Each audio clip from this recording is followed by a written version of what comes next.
Mõtle vaid, kui kohutav see oleks, kui elu oleks justkui filmis.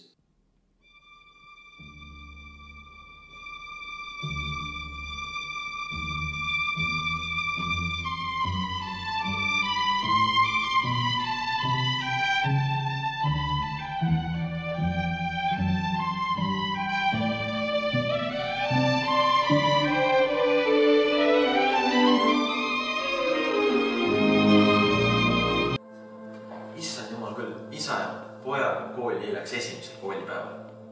Rilline. Mitte keegi ei taha esimesel koolipäeval hiljaks jääda. Ja isaga ma ei läheks mitte mingil juhul kooli. Pigem läheks üksi. Väga piinlik oleks ikka.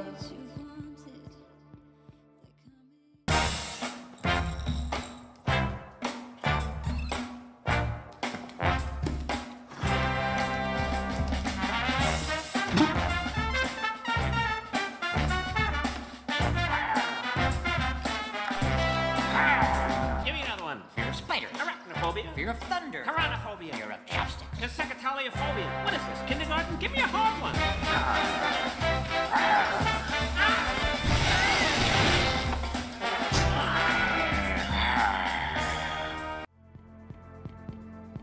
Kui minul oleks järgmisel päeval keemiakontroll, siis mina küll samal ajal muusikat ei kuulnud. Just, tahaks nagu vaikust ja rahu. Tahaks õppida kontroll teeks. Keemia kontroll teeks. Ja siis saad ikka kahe, mis kasu sellest?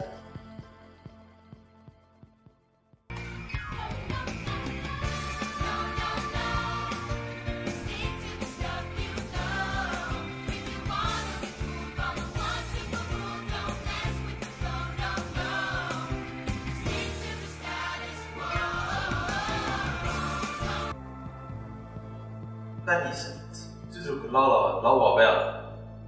Mis teeks niimoodi? Kui meie koolis selline asi juhtuks, siis vaataksid kõik meid imelikult ja kokadad jääksid sööklast ära. No näed siis, kui nõme see oleks. Tõesti, elu pole film.